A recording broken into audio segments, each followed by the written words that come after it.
Welcome to the LSU Sports Insider, brought to you by the journalists at The Advocate, NOLA.com, The Times-Picayune. I'm Perryn Keys, joined, as we often are, by Wilson Alexander, our lead LSU football beat reporter, and by the venerable longtime columnist, Scott Rabalais. Gentlemen, how are you all doing on this fine Monday afternoon?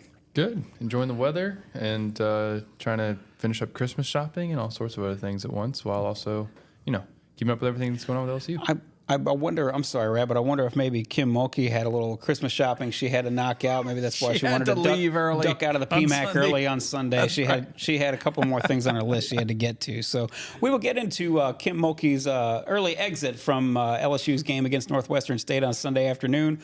We'll get to pickups in the transfer portal, a key departure in the transfer portal, and a miss in the transfer portal. But first, we have there was, of course, a bit of breaking news on Monday afternoon. Not terribly surprising, but Jayden Daniels will not play in LSU's ReliaQuest Bowl game against Wisconsin on January 1st. He has instead intended to. He intends to get ready for the NFL draft, and more power to him. We will get into all that, but first, of course, a bit of business. We are brought to you every Monday and every Thursday by Champion Wealth Strategies. Champion Wealth Strategies is a national financial services firm specializing in the capital markets, securities, insurance, 401ks, and college and retirement planning. Our broker-dealer is LPL, financial member FINRA, SIPC. As you know, investments are not FDIC insured, may lose value, and have no bank guarantee. Contact Champion Wealth Strategies and plan like a champion today. Again, we're here every Monday and Thursday on all our social channels, specifically our YouTube channel, LSU Tigers on NOLA.com. You can catch us live there. If you don't catch us live there, you can catch us after the fact on that very same YouTube channel. So subscribe to that channel. Subscribe to The Advocate, of course, if you haven't already, or if you don't already, whether that's our print edition, our digital edition. You can do that at theadvocate.com/subscribe. And of course, get a hold of our newsletter, our LSU newsletter. It's a daily newsletter, so you can stay up to date with everything. You get all the news delivered straight to your inbox, to your desktop, to your phone. To sign up for that LSU newsletter, you go to theadvocate.com/LSU newsletter. We are also found every Monday and Thursday on Apple Podcasts, Spotify, or wherever other finer podcasts are found. And, of course, one other bit of business, of course, here as we get nearer and nearer to the holidays. It's gift-giving time, and, of course, what better gift to give the LSU fan in your life than some championship posters. And if not championship posters, which Rab has on display here, which we have display on over here, and elsewhere on this fine set, and elsewhere all over dentist's office and restaurants and other fine establishments, living rooms, all across South Louisiana, if not the nation. These things are iconic. Get one for the LSU fan in your life. And, of course, we've got a Heisman Trophy poster or 3 now to ship along to the masses. So go to the store. Go to the Advocate store. That's store.theadvocate.com. Again, that's store.theadvocate.com. You can get 15% off your purchase if you enter the coupon code INSIDER. So, gentlemen, our own insider, Wilson Alexander, was on top of this and had it out fairly fast that this is not really a terribly big surprise that Jayden Daniels has decided to bypass the ReliaQuest Bowl and move on to prepare for the NFL draft. Had he wanted to play, nobody would have stopped him. God bless if he did. God bless if he didn't. And, this is going to obviously give LSU a chance to take a long look at the presumed heir apparent, Garrett Nussmeier. So we will see him on January 1st. Wilson, just sort of your general thoughts on Jayden Daniels' decision, and of course Nussmeier now moving forward. This, as you said, was not a surprise from Jayden Daniels. It had been expected now for a while. Hearing they probably wouldn't be playing in the bowl game. It was just sort of a matter of when Jayden was going to announce it. He had not been practicing with the team, which started last Monday. He's been back in around Baton Rouge, but his attention is turned toward the NFL and getting ready for that. He's a projected first-round pick. He came in out of last season as probably a mid to late day 2 pick. Now he could be the 3rd quarterback off the board, maybe even higher. We'll see kind of how things unfold over the next few months. But it made all the sense in the world for him to not play in the bowl game, because why would you jeopardize that? With an injury either during bowl practices or even in the game itself against Wisconsin. You never want to play in fear, but there was also just no reason to put yourself in a bad position when there are millions of dollars on the line for him coming up here very shortly. And so gave everything LSU he had, and especially in a game like this. It's a 7-5 unranked Wisconsin team and the ReliaQuest Bowl, and it's just not really a stage that would give him any other sort of opportunity to increase his stock. And so now, like you said, get a great chance to look at Garrett Nussmeier, and this is going to be his first career start. People and myself initially even thought that he had started against Arkansas, or forget that he didn't start against Arkansas in 2021 because he played the majority of that game. Max Johnson started and played 2 series, and then Garrett came in and finished it in that overtime loss to the Razorbacks there. But he hasn't actually started since then, and so this will be his first career start and a chance to see kind of how he handles, knowing going into a game he's the guy, and then playing a full game as the guy. And as you said, LSU's been looking around at transfer portal quarterbacks, hasn't landed on anybody yet. Hosted AJ Swann this weekend for a visit, but it seems like he's headed to South Carolina, and part of that is because it has a lot of faith in Garrett.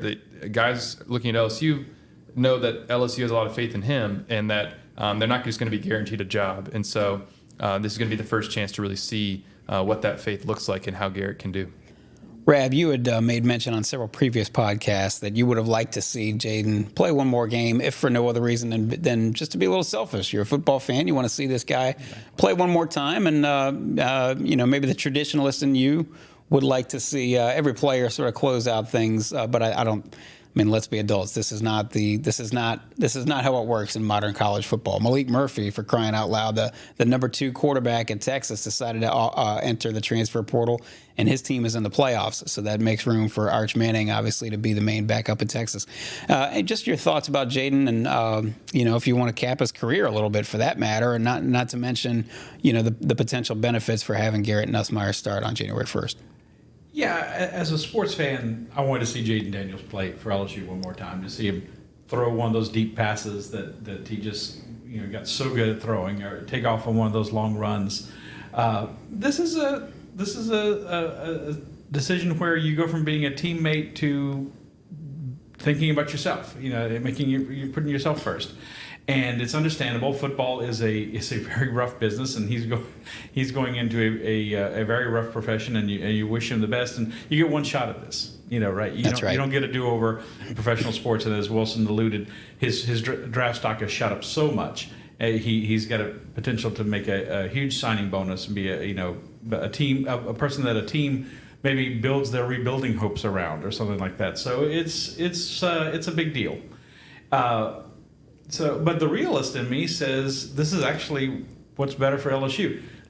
Bowl games outside the college football playoff have certainly seen diminished. It's good to hear you. It's good to hear you admit that. True. It's true. I watched every single part of every bowl game Saturday, though. Oh, I'll be watching, sure. But it is what it is. These are exhibitions. Right. Yeah. Right. If you're not in the playoff, it's that. It's important that LSU finishes with 10 wins, but it's not the biggest thing. The biggest thing is getting Garrett Nussmeier some very meaningful start against a good defense in Wisconsin. This is the strength of their team. And so that he's got some valuable experience before taking the first snap, we assume, against USC in Las Vegas in September. So this is, in the long run, going to be better for LSU, whether it doesn't help them win the ReliaQuest Bowl, but it could help them win some games potentially next season when you're at a 12-team playoff and you're trying to make it. Yeah, we've only seen Garrett, in a very limited action this year. Less than we expected, I would think. Perhaps. Jayden certainly, LSU playing in so many close games probably dictated some of that. Yes. LSU, Brian Kelly kind of kept walking this line of, well, Garrett's, kind of trying to keep things in the mix and, make sure that he didn't maybe they had to kind of keep him engaged as, the number 2. But, he definitely didn't, it didn't seem like he was going to play a whole lot this year, and certainly probably played less than you maybe thought he would, because some of the games were blowouts anyway, and Jayden was doing what he was doing. There was no need for Garrett to ever go in. If Jayden had struggled at some point, maybe we would have seen Garrett. But anywho, last year in the SEC championship game and in the Citrus Bowl, Garrett was a combined 26 of 42, that's 62%, for 467 yards, 4 touchdowns and 2 interceptions, and he had some really gorgeous long throws, particularly in that SEC championship game. And he was still making some bad decisions here and there with a couple picks, but you could see what is potentially there. But this year we've only gotten he's only appeared in 6 games.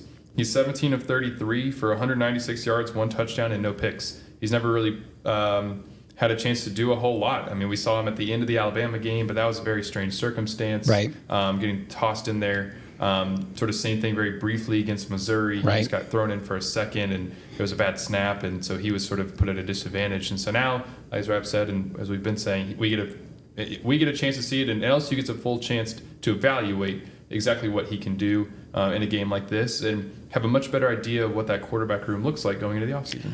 That quarterback room may or may not have an addition, depending on, well, it's going to have an addition in the high school signing class. We know that in Colin Hurley, but it appears that LSU is at least shopping, at least doing a little window shopping, a little sniffing around to see if they can, just as you say, find somebody who's not necessarily a number 1 quarterback, or somebody who's going to be guaranteed, certainly somebody who's not going to be guaranteed the number 1 spot, but maybe somebody who can go ahead and deepen that group, deepen that room. Swung and missed on AJ Swann, the former Vanderbilt quarterback.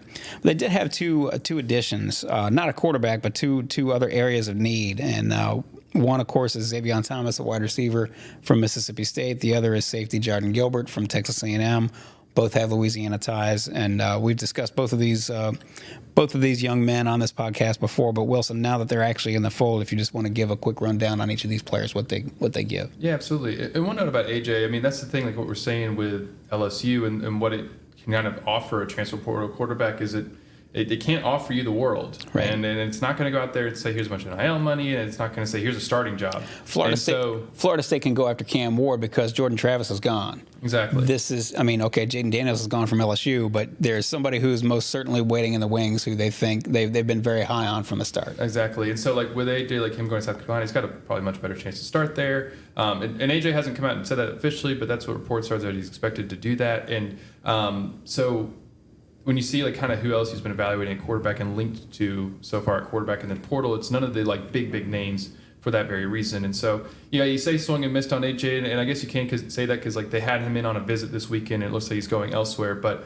it's just going to be hard for LSU to land the right guy at quarterback out of the portal. As for the other two, like you said, I mean, we'd been kind of waiting for LSU to make some noise in the transfer portal. That finally happened on Friday. Jayden Gilbert was the first one to come out with his announcement. This is a safety who is somebody who looks like he'll immediately slide into the starting lineup. We're still waiting to find out what Major Burns is going to do next season. Say he comes back, then LSU probably has Jayden and Major at safety. Andre Sam's ineligible to return. I mean, he's exhausted all of his eligibility, and obviously Greg Brooks is still recovering from brain surgery, and no idea even at this point like what his football future would look like. Sure. And so he would have been out of eligibility after this season anyway. But all to say, Jayden slides in as somebody who started 10 games at Texas A&M in 2022. He started the first 2 games this season as well, then suffered a shoulder injury, ended up having to have season-ending surgery. And so now LSU's got a guy who they really needed to improve the defensive backfield, and Jayden is somebody who looks like he will be able to do that. We'll have to kind of see how things play out to exactly see kind of what it'll look like in terms of how he plays and what he's doing within the scheme and all those sorts of things. But this is a guy with SEC experience, and that is invaluable for this secondary right now. And then Xavier is a instant upgrade at punt returner, right? And who can also really be in the mix of wide receiver, and we can get into that a little bit further if you'd like to. Rab, Xavier Thomas. Let's play pretend here and say Xavier Thomas comes in, which he will. Kyron Lacy comes back, and then you have a handful of freshmen at the wide receiver position. They're losing obviously 2 superstars in Brian Thomas and Malik Neighbors. Yes, we assume. We think that's going to happen. We don't know for sure, but we assume they're going to lose those 2 players. If it's Lacy, Thomas, and these handful of sort of star freshmen that LSU brought in this year, is that enough for LSU at wide receiver? Well, enough is always a little bit more, obviously. And you expect somebody like Shelton Sampson to blossom in his second year in the program and that sort of thing. it wouldn't hurt if LSU got another player in the portal, but I think they could be okay with what they have coming back, with what we project they have coming back, what they have coming in. As we said before, LSU is number one in the country this year in total offense and scoring offense going into bowl season. It would be unfair to expect any offense next year without Jayden Daniels and without Malik Neighbors and possibly without Brian Thomas to be quite that good. So the defense is going to have to rise to the occasion if LSU is going to be in the hunt for a playoff spot in the 12-team playoff, which, as we said, is going to be the minimum from now on for a program like LSU going forward. You don't make the playoff, it's a failed season.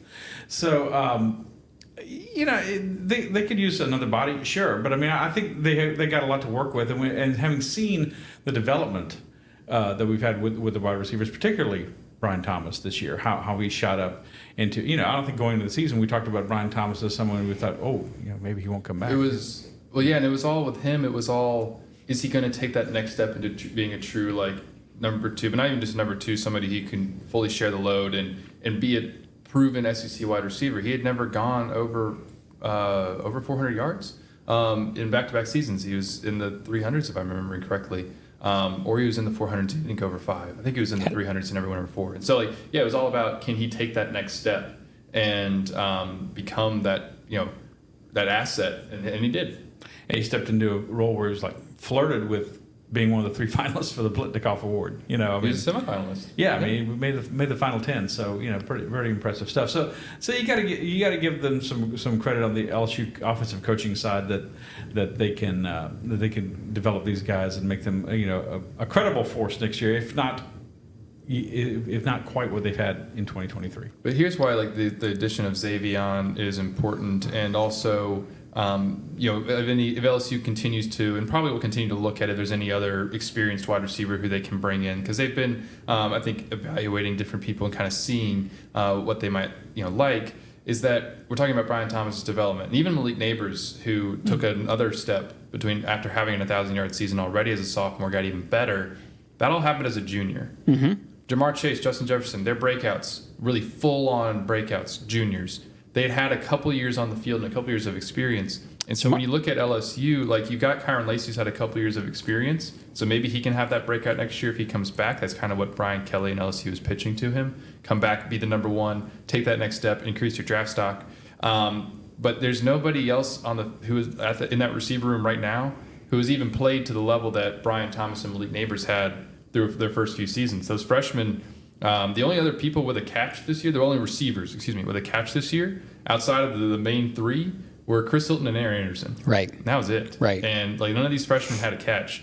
Shelton dropped a couple of touchdowns in the Grambling game, and so it's, I would think, be a lot to expect them to be able to carry the room as when they're getting in their first season. So it's going to be important to think Xavion can come in right away and contribute probably, and at least compete.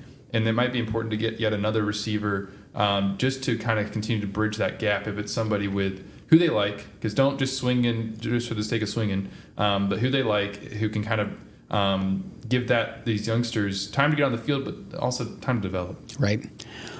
This is the LSU Sports Insider, brought to you by the journalists at The Advocate, NOLA.com, and the Times-Picayune. You know where to find all our writers' great work. That's at theadvocate.com. So please, if you haven't already, please subscribe, whether it's our digital edition or print edition, some sort of combination of both.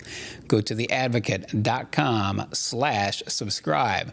While you're at theadvocate.com, please sign up for our LSU newsletter. You can stay up to date with all the news regarding quarterbacks leaving, quarterbacks coming, players in the transfer portal, not in the transfer portal, recruits, LSU women's basketball, men's basketball, baseball, all of that. You can stay up to date with all of it. Get the headlines delivered all straight to your inbox with the LSU newsletter. That's go to theadvocate.com/LSU newsletter to sign up for that. We are here every Monday and Thursday on Apple Podcasts, Spotify, wherever other finer podcasts are found. We're also here, of course, live every Monday and Thursday afternoon on all our social channels, specifically our YouTube channel. That's LSU Tigers LSU Tigers on NOLA.com YouTube channel. We're there live, and if you don't catch us live, you can catch us after the fact. So please subscribe to that channel as well. We are brought to you by Champion Wealth Strategies every Monday Monday and Thursday. To find out more about Champion Wealth Strategies, please go to championwealthstrategies.com and plan like a champion today. Speaking of, we did mention that there was a departure in the transfer portal, and that was one Sage Ryan, former 5-star prospect from Lafayette, kind of a do-it-all athlete who certainly sort of did it all, or did maybe more than he was expected to do, particularly at the cornerback position this year. Was it a surprise to you, Rab, and or Wilson? Was it a surprise to either of you gentlemen that he entered the portal? Yeah, I mean, because they played him at cornerback, they played him at safety. I mean, he like you said, he got a lot of playing time. I think started 9 of the 12 games this season, and they really needed him. Obviously, the numbers got so thin in the secondary, but perhaps he saw the writing on the wall with some transfers or with more players coming in. So it's like it's such a mercurial thing now. The transfer portal. I mean, you have guys like you mentioned the backup quarterback at Texas, who's one play away from playing in the national semifinals in the Sugar Bowl. And kids leave now, and it doesn't have to be for a great reason. So it's kind of unfortunate, but I don't want to criticize too much. But it's hard to say that he ever quite lived up to being a 5-star player on the field either. So it's maybe the chance to start and thrive at another school where the expectations aren't quite so high would benefit him. And as for what it does for LSU in the defensive secondary, Sage leaving, like you said, the cornerback was not a position that he had played before this season. Right. And they moved him over there late in preseason practice, and when I think it must have become clear to LSU that, okay, we got to figure out something here on the problem. Yes. The cornerback. They liked Sage's tackling. That's kind of part of what got him on the field there early, and he ended up being a guy who by the end of the season, Brian Kelly said was kind of like, we can put them on the best player and feel fairly good about it, the best wide receiver. And he never necessarily had a big flash moment there at corner, but it was somebody who at least LSU didn't have to worry about as much at that position, which was so troubled all season. And so now, because he said that he is in his post, he would be entering the portal effective immediately. According to I think it was On3, he hasn't officially entered the portal yet, so we're still kind of waiting for that to happen. But it does sometimes take a couple days for all that to kind of show up. And so, but he's on that track. LaTerrence Welch has already transferred to Arizona State, and so now when you're looking at what LSU's got in the secondary, at least at cornerback specifically, it's Javian Tobiano, who started 2 games, Ashton Stamps, a freshman, who started 3 games, Jeremiah Hughes, a freshman who didn't play a whole lot this season, and J.K. Johnson coming off of an injury in which he didn't play all year. Right. And then Zy Alexander, we don't know what his also stats coming is off an injury. like. Right. Yeah, from what we understand, suffered a significant knee injury, and so it's unclear exactly when he'll be ready to play again, when he'll be back. And so LSU, is bringing in some corners in this freshman class, and yet it is a position that they're continuing to look at in the transfer portal because maybe Javian Tobiano and Ashton Stamps can take that step into becoming, they looked pretty solid, in their starts at the end of the regular season, but if they need to keep getting better, and so LSU needs to probably get some guys in with a little bit more experience in front of them, because we also don't know yet what's going to happen with Deuce Chestnut and Denver Harris, but you can't exactly, after how this season went, count on them being major contributors next season. So LSU, speaking of recruiting, signing day, the early signing day is upon us. Certainly with less ballyhoo than signing days used to be when it was just one in February. LSU has, and by the way, we don't expect, correct me if I'm wrong, Wilson, but we don't expect that LSU will be involved on Wednesday in any kind of situation where some kid shows up with 3 hats on a table and makes a decision. It's pretty much, they've got what they've got at this point, 27 commitments, fairly solid in the as far as where they're going to go. They could get one more, another offensive lineman, Cohen Eccles, a former Texas A&M commitment. He backed off that, but he's expected to announce on Friday, not on Wednesday. But that's the only lingering recruit. LSU kind of got in the mix with him late. One of a few Texas A&M recruits they either have flipped or are trying to flip, and here down the stretch, obviously the biggest one being Dominic McKinley. About to say he's the only recruit with some intrigue for this round. Well, for the early he's sign. announcing in February. No, that's what I'm saying. I'm talking about Eccles. Eccles is the only one. Yes, in this in this coming up period. Otherwise, LSU's locked up its class and expects everybody to sign there on Wednesday. Shouldn't be a whole lot of fireworks. So, incidentally, they've got true cornerbacks in the class to this point. Certainly some athletes in there who could wind up at that spot. But the class itself is ranked number 12 in the nation. And I know we've discussed this before. Still a long way to go. And we've seen LSU close certainly with a flourish in previous years. But number 12 in the nation. Rab, I'll put this to you. I know you're not necessarily huge on recruiting rankings, but we've discussed this before, but how much of a concern is this that these guys haven't gotten? They were number 5 last year, but this is number 12, and that's a big difference when you see, just as Wilson has said previously, Georgia, Alabama, the heavyweights are always up there at the top of the recruiting rankings. LSU don't they have some work to do in this class? Yeah, sure, and they have work to do going into February. Wilson mentioned Dominic McKinley, and they have work to do, continue doing the transfer portal. You have to look at the whole ranking, the high school recruits and the transfers, and see get in for my money. Some of these transfer portal guys, at least on a short term basis, can be something you can count on more. You don't really know how some of these recruits are going to turn out. We see it every single year, of course, that the guys are ranked really high and then they don't pan out, or whatever, and then someone who's not heralded comes up. So, I think it's like. It's not exactly apples to apples when you're correlating recruiting rankings with national rankings and national championship. Yes, you mentioned a couple of programs that are right at the top of the SEC, Alabama and Georgia, that everyone is shooting for in the SEC and around the country to emulate. But at the same time, it's not every single thing. I've looked at Clemson's recruiting rankings over the years when they had it going really good, and it's like, well, it's not super impressive at times. And Michigan I'm sorry. Michigan's number 1. They haven't had a number 1 recruiting class, right?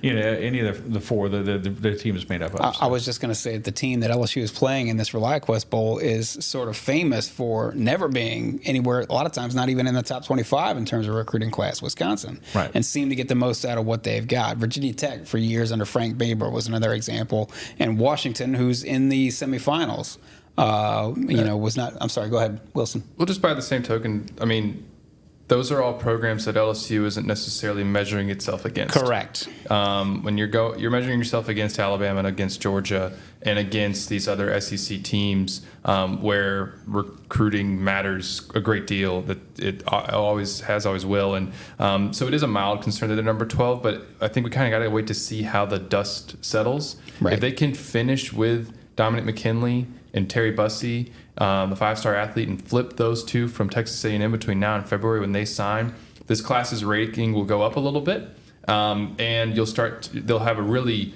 I think, well-rounded group in terms of the position groups that they're addressing and all that. I mean, this is a class, depending on what happens with Eccles, I mean, they could have 6 offensive lilinemen in this class. And, he might not end up at Auburn or something like that, but, like, I mean, they brought in, I think, they're addressing positions, and honestly, it's just going to, kind of like you're saying, like, not every class, the initial ranking, like, it doesn't always reflect what's going to happen with the class. And so, like, maybe we'll look up in 2 years and it'll be like, oh, okay, they were able to find some guys who maybe weren't as highly ranked and develop them and get a lot out of them. We'll see, but it is like a mild concern that it's overall number 12. But they can finish on McKinley in particular. They will have done a really good job of recruiting Louisiana this cycle, and that is a good sign. Look, you always want to be in the top 10. You always want to be in the top 5, like LSU was last year. But I don't think I have a hard time pushing the panic button for LSU that they're currently 12th. And to me, this recruiting class, they're still trying to build up the roster to where it needs to be, right? I mean, from the kind of disastrous way that things were in 2021, and to me, it's more important that they get players at these positions of need. You mentioned you got a lot of offensive linemen. That's good. You got defensive backs. That's good. You always want a quarterback. They got a quarterback in the class in Colin Hurley. And looking forward, they're considered the leader for Bryce Underwood in 2025, the number one Right. quarterback in the country and the number one player in the country, arguably the Arch Manning of the 2025 class, you could say. So, the Brian Kelly has this. That was one of the knocks on him when LSU hired him. He's not known as a great recruiter and all this thing. Ed Orgeron was known as a great recruiter, and he's not the coach anymore. So it's not every single thing. It is very important, but it's not the be all end all of the whole program. You got to get them and you got to develop them.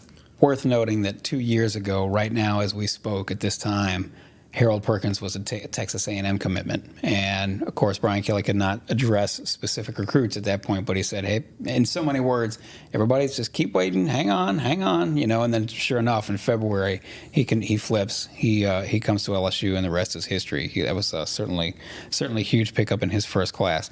Wilson, I wanted to get your take on a couple of we mentioned one of these players already, but a couple of players who may be some potential early contributors. The first one, the most obvious one in my mind, is Trey'Dez Green, the tight end from Zachary and or the Felicianas, however you want to look at it. Just anything you want to add on Trey'Dez and just what makes him sort of really an exceptional athlete.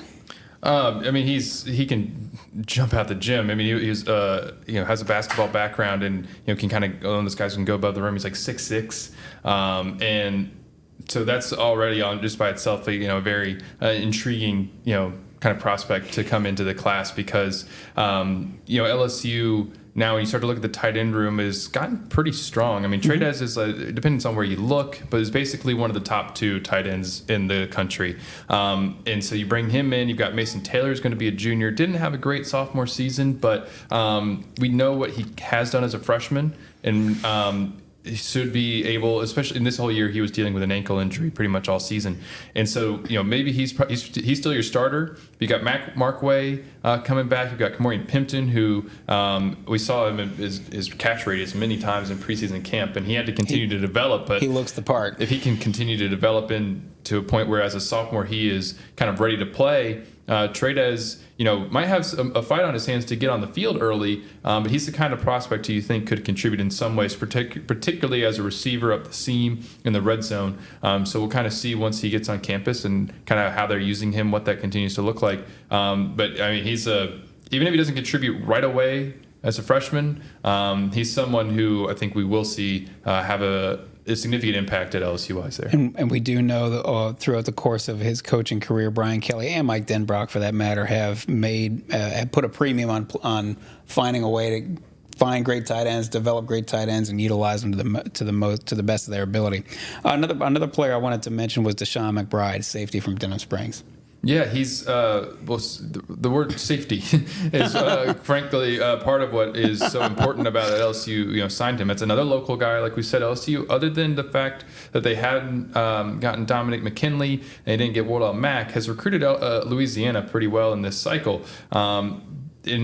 Deshaun's one of those guys who is really highly ranked as a top 100, top 50. I mean, again, it depends kind of where you're looking in terms of recruiting rankings. And could he be someone who comes in and plays right away? We'll see. I mean, like we just saw, they went and got Jayden Gilbert because clearly they want some folks with experience at safety. But him and Joel Rogers coming in at safety, that is 2 additions that look like they're going to be really solid. And that's important for LSU in this defensive, in the secondary, in order to get guys like that in the program, get them developing, and we'll see if he can contribute as a freshman or not. With all those guys, I just kind of have to wait and see it, you know, and see how it goes, because they got a big transition to make from high school to college. But at this point, it's just significant that they have somebody as highly ranked as a safety as him coming into the class. He was not a safety, obviously, in last year's class, but I would guess at this time last year we would not have expected Ashton Stamps to maybe even play. Maybe he would have been a redshirt candidate as far as we knew. Now, maybe some of that was necessity, but the fact of the matter is he certainly looked more the part than most everybody expected him to look as a freshman. So you never know who exactly is going to make an impact immediately. Yeah. No, certainly not. I mean, this last class is a great example of that, and everybody was pounding the table, and I think still rightfully so, for Deshaun wanted Womack to play a little bit more than he did, but he wasn't ready to be the 3-down kind of player. Right. They probably could have found more of a role for him, but him and Lance Hurd were the 2 highest ranked guys in the class. And while they played at times this year, they didn't have a significant impact on the season. LSU's offensive line was so strong that Lance didn't really need to get in there, and Miles Frazier did a good job of kind of securing his job at right guard so that LSU didn't kick Emory Jones inside anyway. But like you're saying, those 2 were the highest ranked guys in the class, and they didn't play a whole lot this season, even though, again, you could make a case for Deshaun to have gotten more playing time than he did, at least in some capacity. Rab, I'm going to put you on the spot here. LSU obviously faces the Badgers 11 a.m. January 1st in Tampa. The transfer portal window closes on January 4th. Do you expect coming out of that game that there might be 1 or 2 players who decide, you know what, I don't like the looks of these things, and I don't know if I'm going to get what I want out of this program, so I'm going to see if I can't sniff around some? Would that surprise you?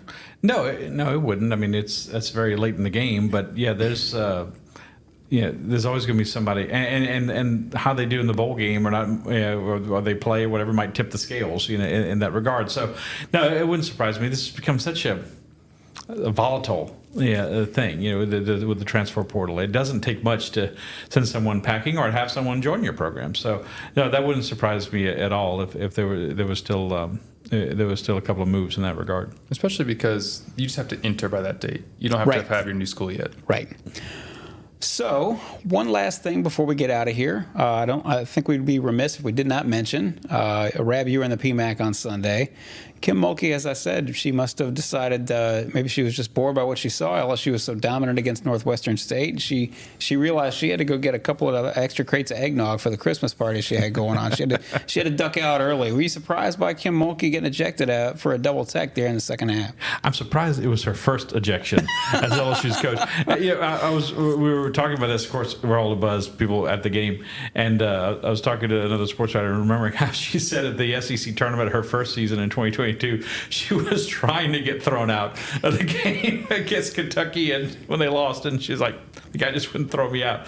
But she reminiscent of Hoosiers when Gene Hackman's begging to get thrown out. Guess you got your reasons. You're out of here. But she had her reasons yesterday. It was kind of this was something that she had on her mind, right? Yes. It was kind of a flat atmosphere in the PMAC. The team was kind of flat, and then they were going to win the game. And when she got thrown out, it was like 71-32 or something like that, and with 5 minutes left, and the call. It was a charging call on Anissa Morrow, and I thought the Northwestern State player was moving her feet, but it wasn't like the most egregious call I've ever seen in women's basketball refereeing history. And she just went off, double technical, and boom, and then she's gone, and the PMAC erupted. And let's not discount the fact that this was on national television. The game was out on ESPN. on the mothership, right? And as she said afterwards, it was time. She's kind of smiled a little bit. And I will say this. And aside from that, people who have been wondering about the whole Angel Reese, Kim Mulkey relationship in the wake of her that whole exchange was telling. Yes. We have a picture with the little short story I wrote of Angel holding Kim back. She went out to get her, and apparently she yelled at Kramer Robertson and said, "Kramer, come help me with your mom," because he was in the game, and that was pretty funny. But there's. I think they're good. I think that's another example that things are okay with between Angel and Kim. So it was theatrics. Like as we've said since Kim has been here, she's part of the show, right? And she knows she's part of the show. This was also, in my opinion, maybe like a sort of a pick your spot moment. You do it against Northwestern State, exactly. You also get the players fired up. You, in some ways, build a little political capital with your players because hey, she's out there fighting for us, that kind of thing. And also, coaches they have all sorts of ulterior motives. Something I remember a coach telling me one time that his players really needed a break. They were kind of beat up. This is a basketball coach. They're beat up and just kind of worn out. He wanted them to be able to take a break, but he didn't want them to lose their edge, their mental edge, or to sort of feel like they can take it on, get on easy street, so to speak. So he purposely pitched a fit in practice, upbraided him pretty good, and I had a couple of choice words for him that we can't say here on a family podcast, and decided to kick everybody out of practice. You're all gone. Your effort is bleepity bleepity bleep. You got to go. This is unacceptable. Blah blah blah blah. Well, he was doing it not really because their effort was good or bad or anywhere in between. He was doing it because they needed a break. Mm-hmm. They needed a physical break. And so, but he also didn't want them to think that, well, okay, I can just, knock off and take it easy or whatever. So, anyway, this is another one of these sorts of tactics. Well, I'm going to get the crowd fired up. I'm going to put on a show for the cameras at ESPN, but I'm also going to maybe build a little political capital with the players' loyalty. So it'll be fun, as always, watching this team as they go down the road. I texted Bob Starkey, who the longtime assistant who came back under Mulkey, and he took the rest of the way. I said, way to bring home that 45-point win. He said, yeah, they give me a big enough cushion. I didn't have to mess it up. But yeah, I think Kim sometimes, I think people get a lot of things wrong about Kim Mulkey. Quite frankly, we could spend a whole hour talking about that. But I think one of the things is that she's kind of out of control. She's more calculating than people give her credit for. That was a calculated move. Absolutely. I'll go to my grave thinking that was a calculated 100%. move. So we will keep tabs on Kim. We'll keep tabs on the LSU's recruiting class. Signing day, of course, is Wednesday. We will keep tabs on the rest of the LSU football program, of course, as they continue to prepare for the Wisconsin Badgers, 11 a.m. January 1st, down in Tampa, Florida. So we will be back on Thursday to do just that and all that. We're here every Monday and Thursday. We're here on all our social channels, specifically the LSU Tigers on NOLA.com YouTube channel. You can catch us live there. If you don't catch us live there, you can catch us after the fact. We are also on Apple Podcast, Spotify, or wherever other finer podcasts are found. Please subscribe to The Advocate. To do that, you go to theadvocate.com/subscribe and get a hold of our newsletter. Instead of just staring at these beautiful faces here, you can also read their words, read their written stories, and they're obviously gifted writers. Stay up to date with all the latest headlines. You go to theadvocate.com/LSU newsletter. You can sign up for that. It's a daily newsletter. We are brought to you every Monday and Thursday by Champion Wealth Strategies. To learn more about Champion Wealth Strategies, please go to their website, championwealthstrategies.com, and plan like a champion today. It'll be a great time. We'll be back on Thursday to wish everybody a Merry Christmas, to all those who celebrate, and Happy Holidays and all that. For Scott Rabalais, for Wilson Alexander, for Amelia Cotton behind the glass, I'm Perryn Keys. This has been the LSU Sports Insider.